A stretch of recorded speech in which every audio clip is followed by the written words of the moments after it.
تو وہ نہر فرات سے ایک آرٹیفیشل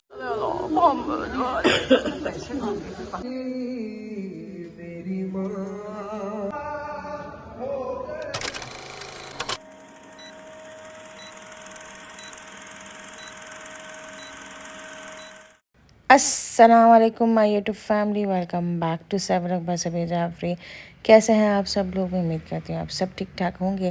اور آج وہیں سے میں نے ولاگ سٹارٹ کیا، یعنی جہاں اختتام کیا تھا مغرب پہ، یعنی مغرب کی اذان کے وقت میں نے اختتام کیا تھا اپنے ولاگ کا، تو اسی کے بعد میں نے یہ ولاگ سٹارٹ کیا ہے، یعنی اسی کا آپ پارٹ 2 کہہ لیں۔ اور میں نے کہا پھر آگے یعنی اگلے دن تک کا ولاگ ہے اس میں۔ تو کیونکہ جب ہم مغرب کے بعد آئے تھے تو اعلان ہو گیا تھا کہ واپسی میں جو ہے ہوٹل میں ہوگا جشن، کیونکہ ان دنوں بی بی فاطمہ کی ولادت کے ڈیز چل رہے تھے، تو ہمارے گروپ نے بھی جشن کا انتظام کیا تھا۔ تو بہت اچھی ایک طریقے سے جشن ہوا، منقبتیں پڑھی گئیں اور پھر اتنا خوبصورت کیک کاٹا گیا۔ تو بہت اچھا لگا، اور کہ اچھا یہ لگا کہ اس در پہ آ کے ہم نے بی بی فاطمہ سلام اللہ علیہا کا ہم نے جشن منایا، ان کی ولادت کے ہم نے کیک کاٹا اور بہت ساری خوشیاں منائی۔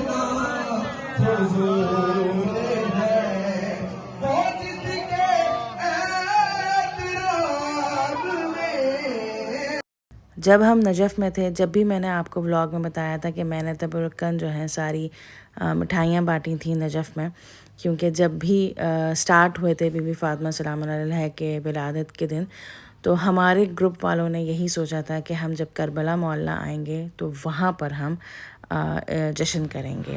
تو کیک کاٹنے کے بعد ہم سب ایک ایک پھول لے کے گئے مولا عباس کے حرم میں، ان کو بھی مبارکباد دینے کے لیے۔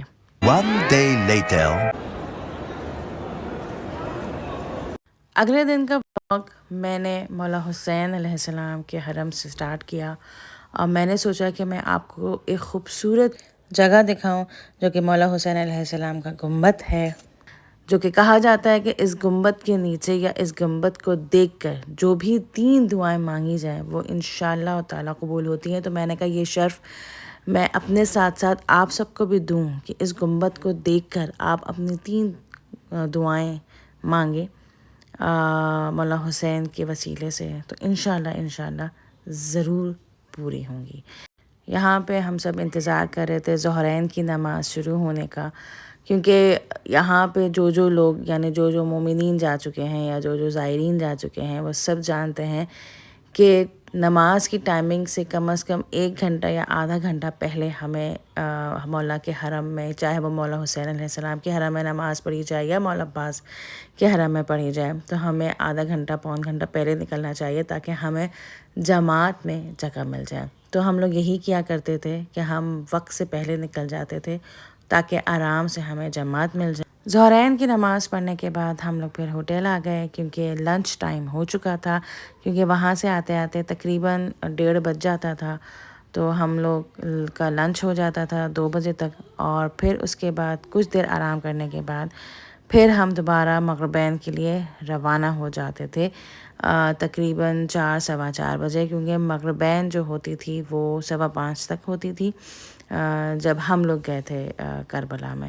تو پھر ہم لوگ نے مغربین پڑھی، اور مغربین پڑھنے کے بعد پھر ہم روانہ ہو گئے۔ مغرب کے بعد ہم لوگ رواں دواں ہیں کربلا کی گلیوں میں، یا کربلا ہم جا رہے ہیں اطراف کربلا کی زیارت کرنے، جس میں سب سے پہلے ہم جائیں گے نہر فرات، اور پھر باقی جگہوں کی میں آپ کو زیارت کروں گی۔ ابا آپ کا کیسا رہا ایکسپیرینس اس دفعہ کربلا کا؟ کیسا رہا، کیا فیل ہوا، کیا لگا؟ اللہ کا شکر ہے، ٹرپ بہت اچھا رہا، سردی بھی تھی لیکن سب ٹھیک ٹھاک رہے، کسی کی طبیعت خراب نہیں ہوئی، بس اللہ کا شکر یہ بہت۔ اور فیلنگ وہی آئی جو لاسٹ ٹائم کوفے میں بہت زبردست سردی تھی بنسبت کوفے کے، کربلا میں سردی کم ہے۔ اچھا، ہاں کربلا میں سردی کم ہے as compare to Najaf and Kufa.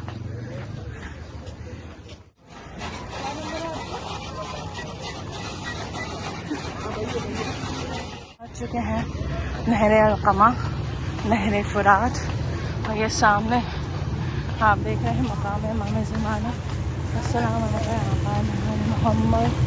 یہاں بے شک امام زمانہ آتے ہوں گے اور ہمیں بھی توفیق ہے کہ ہم یہاں کی زیارت کر رہے ہیں. جب کربلا کی تعمیرات ہو رہی تھی تو بڑے بڑے بادشاہوں نے تعمیرات میں حصہ لیا. تو ایرانی کے بادشاہ کو انہوں نے چاہا کہ فرات اور الفاظ جو دور ہے اور جو ظاہر یہاں پر آ رہے ہیں کم سے کم فرات کی تعلیم کی زیارت کر لیں. تو وہ نہر فرات سے ایک آرٹیفیشل نہر جو یہاں پر لے کر آئے جس کو مشرع کہا جاتا ہے. نہر فرات بہت زیادہ خوبصورت نہر ہے. روایت میں بہت زیادہ اس کا ذکر ہوا. روایت میں ہے کہ جب نومولود بچہ اس دنیا میں آئے تو اس کو گٹھی کے اندر فرات کا پانی پلایا گیا. اسی طرح یہ روایت موجود ہے کہ جنت کے آبشاروں میں سے ایک آبشار جو ہے وہ نہر فرات میں دیکھتا ہے. اور روایت میں نے یہ بھی پڑھا کہ جنت کے مشک میں سے کچھ مشک کو اپنی صورت نظر آتی ہے, اپنا چہرہ نظر آتا ہے. اللہ جانا جو میرے مولا عباس نے دیکھا ہوگا تو سکینہ کی پیاس نظر آتی ہے.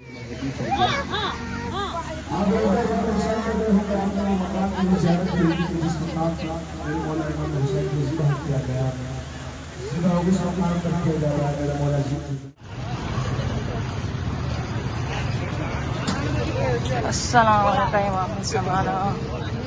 السلام علیکم.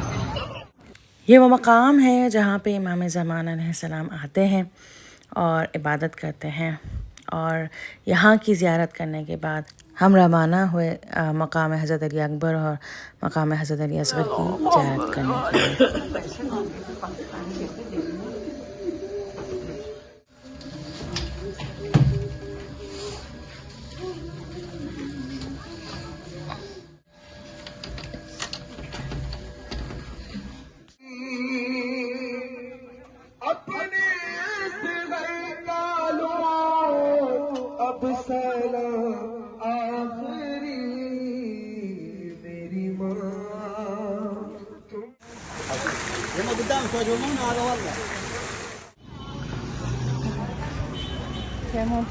کی طرف جانے میں آخر میں پھر ہم لوگ زیارت کرنے گئے خیمہ گاہ کی کہ جہاں اہل بیت آئے تھے اور رکے تھے, جہاں انہوں نے اپنے اپنے خیمے لگائے تھے.